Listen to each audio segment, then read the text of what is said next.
Hey everybody, Luke here for Game 3 of Summer Siege Tournament. The last game, I'm on Table 5, having lost one spectacularly to the Tomb Kings, and won a spectacular victory against the Orcs and Goblins, with my Orcs and Goblins. Now I'm fighting some High Elves. So here's the terrain. We've got this tree on the right here. That's a tower. You get a couple points, couple objective points if you hold the tower at the end of the game. That's the main objective. You get 1 point if you kill an enemy caster, and you get 1 point if you don't lose any banners in any of your units that have banners. Otherwise, it's normal deployment, 1 and 1 and 1 and 1. The High Elf player finished first and is going to get to go first. So you can see my deployment's kind of what I normally like to do. Got some manglers on the sides, got some dogs kind of trying to screen them. The main fighter units are in the middle, trying to hug leadership, and I'm going to try to get my Black Orcs in combat with his Elves. Looking at this flank, Ragnarok is over here because, hey, it can go over the tree, and I'm hoping to surprise my opponent if he doesn't remember that. So I've got Dragon Princes on the left, 2 Repeater Bolt Throwers, then an Eagle. There's a Chariot behind that Eagle. Then we've got a group of, I think it's like 30 White Lions in a horde. So there's quite a bit of hitting power there behind the forest. Then he's got a Lord on a big old dragon, Star Lance, all that great stuff. Got a little group of 10 archers. He's got a bunch of spears with a level 2 in there and no BSB, believe it or not. Then a chariot and another eagle. And then finally, off to the right here is another group of 10 archers. So the High Elves get to go first. We've got eagles charging my wolves. I elect to hold. We'll see what we can do there. Chariot moves up and his dragon princes move up. Over here, his eagle flies over my wolves and releases a couple fanatics. Put 2 wounds on it, but don't kill it. And that one's probably just going to bounce right into the tree. And the other one's sitting right in front of him. The spear's kind of angled towards, or kind of away from the tree, as you can see there. And his chariot's coming around the left side of it. Otherwise, this is just what movement looks like. During Magic, it's 4 dice to 3. He throws Soul Quench out of the bound item that or the item that has bound spell Soul Quench in it. And I let it go. He targets my Fanatic. His roll was high, didn't have much of a chance, so I just let that go, and he killed the Fanatic. And that's the end of Magic. Now we go into the Pew Pew phases. He shoots at my wolves with that group of 10 archers there, panics them, and they run not through the Fanatic, but pretty close, run through the Eagle. I think they lose 1 of dangerous terrain on the Eagle. Other Pew Pews, the big group shoots, looks like 5 or 6 Night Goblins. Repeater Bolt Throwers open up on my Chariot and don't do anything, believe it or not. In fact, I think that one of those arrows is wrong. I think one of them opened up on the Mangler and missed, and the other one might have tried for my Chariot with a single bolt and missed. That 3 wound marker there is not there yet. So, this is a picture. It was the picture at... You're going to have to forgive me here. I don't have a lot of pictures here. This is the last game. We're thinking. We're tired. So that last picture is the same here. But this is after movement of Orcs and Goblins turn 1. So what's going on here? I try to charge his Dragon Princes with my Chariot and fail. So he goes forward just a little bit. My Mangler kind of cruises up and is sitting. You can see it to the left there in front of his Chariot. 1 inch in front. Was very close. Move my Trolls up behind it. Main combat forces move forward in the middle.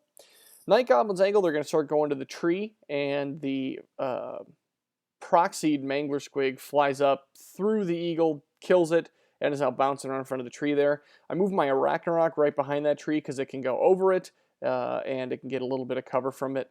My Wolves don't rally. We actually just forget to roll for them for the rest of the game, so we'll just pretend they went off the board. We go to the Magic phase, and let's see, what do I got here for Magic? It's 7 dice to 4. The first thing I do is throw the movement, Itchy Nuisance, on his White Lions and get, I think I threw 2 dice at it with the Magic Mushroom. It goes off, and I hex them to -3 movement. So you can see that purple arrow is indicating that. Then I throw the Foot of Gork at the Dragon Princes, gets dispelled with the scroll. Then 1 Doom Diver shoots at the Dragon Princes and kills 3. The other Doom Diver shoots at him and misfires and does the skid marks in the ground where it hits the first thing in his line of sight, which was my Chariot, and didn't kill it, but did put 3 wounds on it. So I guess it could have been worse. Here's a picture of just what the end of turn looks like. We go to High Elf turn 2. His Lorgan Dragon go into my Trolls, and is going to breathe some fire on them, I'm sure. He throws, so let's see here. His White Lions march, but their movement, like, like they just march 2 right now, or they move 2 into and stay in the forest. Everyone else pretty much stays where they are. We go to Magic, it's 4 dice to 2. He throws all 4 dice at the bound spell Soul Quench on my Mangler. He wants to kill it. And I'm thinking he might not realize now, but it's out of control. I can't, it could hurt me just as bad. And I'm thinking, okay, if he thinks it's a threat, he only has this one spell. He's throwing all his dice, and he got a high roll. I can't dispel it on 2 dice. I burn my Dispel Scroll on it, on a bound item. But here's my thinking. He thinks the Mangler's a threat. That means he's going to have to devote one of his units to shoot at it in the shooting phase. And I think it's worth, since he was only a level 2, and really just Soul Quench and Drain Magic, I think, are all he has. I think I could save my... I don't think the Dispel is worth holding on to. So it cost me the 25 or 30 points, but keep the Mangler alive, and I'd pay for that to not have to weather another turn of shooting. So that's what I do in the Magic phase. During shooting phase, just like I thought, he only lands 2 wounds out of it from the 10 Archer bunker, and so what that means is he has to finish it off with the big bunker, and that was a lot of pain that went right to that one Mangler, so I think it was totally worth it. Over here, only 1 Black Orc dice from the Repeater Bolt Throwers, which I thought was pretty fortunate. And the Dragon Princes kill my Chariot, having charged in, and Overrun just kind of end up there. His Dragon breathes fire and takes down the regen, and they kill a bunch of trolls and overrun my Black Orcs. Now, this is exactly where I want him, because Strength 8 against his Dragon, yeah, I'll take that thing down.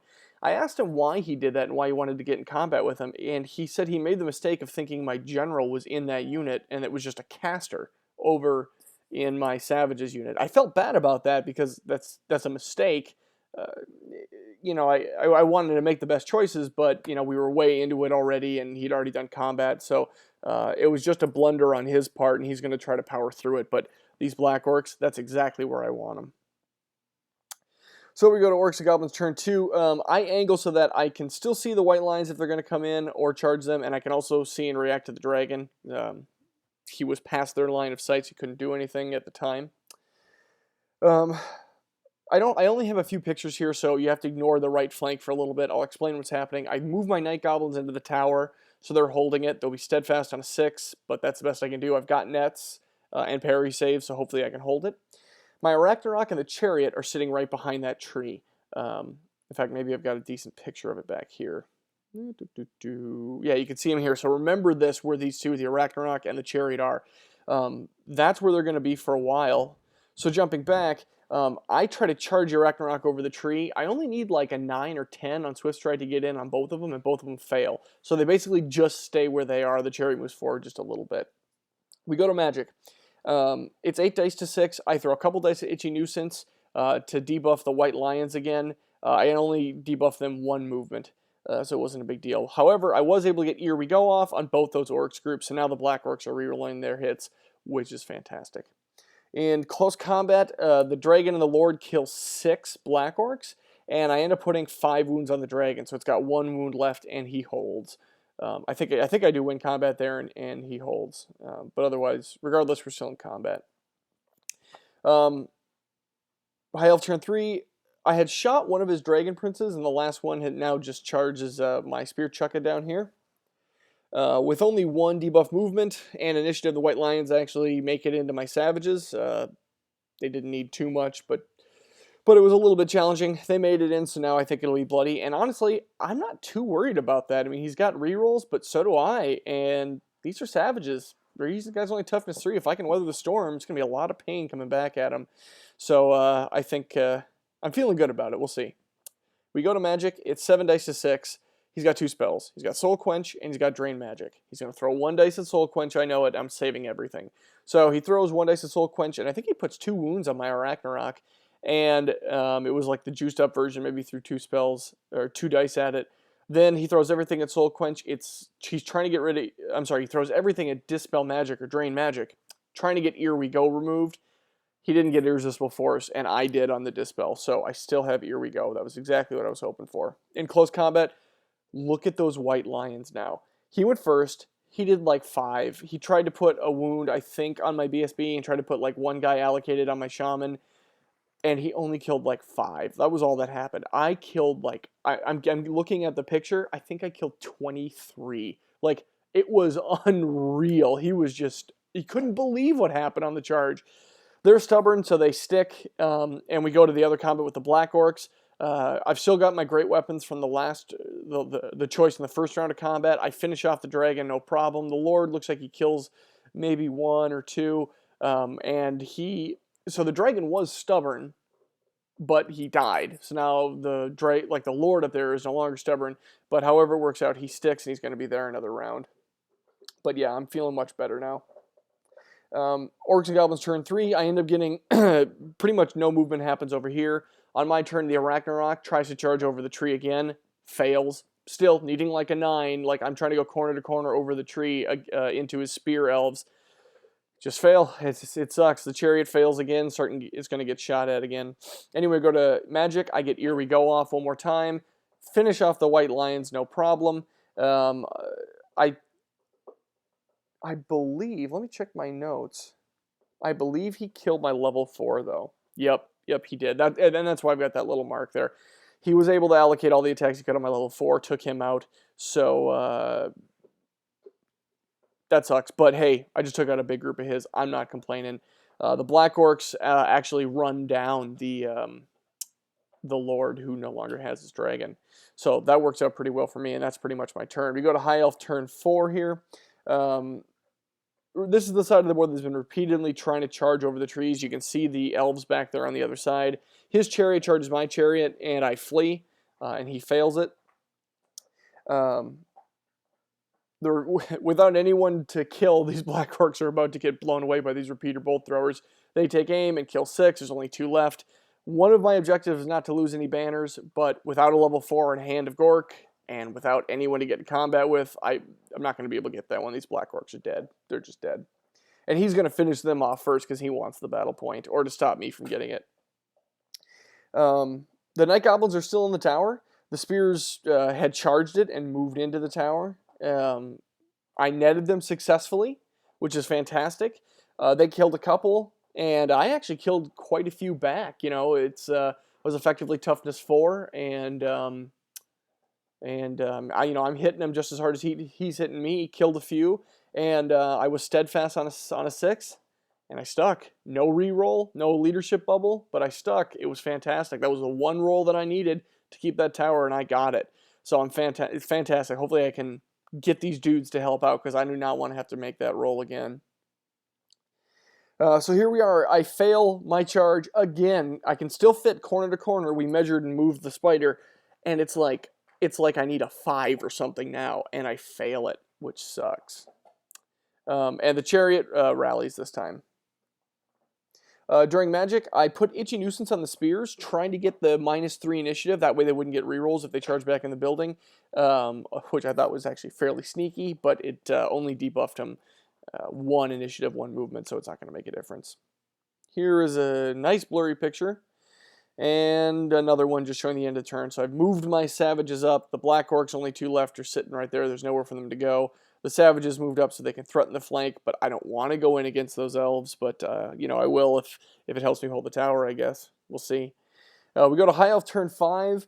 The High Elves decide, you can see their spears, they're not going to go in the building this time. He's worried about me coming in, and maybe he can finish off my Savages with some shooting. Both groups take aim. I don't think, he might have thrown a Soul Quench out in the Magic phase. I think I dispelled it. But during the shooting phase, he was only able to kill 7, so that unit's looking pretty good. The Black Orcs get blown away just as you would expect, just 1,000 shots on the 2 guys. We go to Orcs and Goblins turn 5. It's the same distance I've been failing for the last 4 turns, but I'm going to try again. Or I guess the last 3 turns, I'm going to try again with both the Chariot and the Spider, and I make it in this time. I mean, it's really not that far. It shouldn't seem like such a victory, but I make it in, so I'm going to have a flank, I'm going to have impact hits, and the Spider in the front. Hopefully I can survive, and that's exactly what happens. I do 7 impact wounds coming in, tons of attacks with the Spider, like they all hit. The Goblins hit, everyone hits. I choose not to go into the Savages because I don't need the flank, and I don't want to try to potentially lose that, and so it was weird. I was worried that I wouldn't break them because they were such a big unit. I'm like, no, they're going to be steadfast. There's no way I'm going to break them. So I threw all the Spider's attacks first at his level 2 for the points. Killed him outright, no problem. But then when the Goblins and the Chariot went, I was actually like 2 or 3 guys away from breaking steadfast on him. Like if the spider had attacked the rank and file, I probably would have killed him. But he was steadfast on I think an 8 and blew it, and I ran him down. So that was the end of the game. He had no BSB, and it really hurt him. But that's the game right there. I ended up getting max points -1 because I lost the Black Orcs who had a banner. Other than that, the Night Goblins held. I got a couple points for that. I won. I destroyed his caster and his units. And so basically, this is the end of the tournament. The first game out of a potential 12 points, I got 3. The second game out of 12, I got 12. And the third game, I got 13, or I got 12 out of the 13. So it puts me at 27 to 36 battle points. So yeah, that was a really bad screw up the first game if you watch that video. Like, just, I keep replaying it in my head. I think mathematically, if I wouldn't have been an idiot and thought they panicked, and the Savages had gone in, I might have been able to break that Tomb King line with combat res. It just would have been so much more. So I don't know if I could have won the game, but we'll see. It was that first game that really tanked me. But other than that, I felt really happy with my performance in the game. With the exception of the Tomb King game, I did really well here. I did really well against the Orcs and Goblins player. I had a good couple areas where I really needed luck, and it came through. But in general, I thought I played it very well in the last 2 games. And I was very happy. I got to meet a bunch of cool people. There were some gorgeous armies there, and it was just a fantastic time all around. I really enjoyed it. So thanks to the guys who put it on. There were some fantastic prizes, and I hope to actually have my whole army painted the next time I play in a tournament so I can get some actual painting points and actually compete in the tournament. Thanks for watching, guys.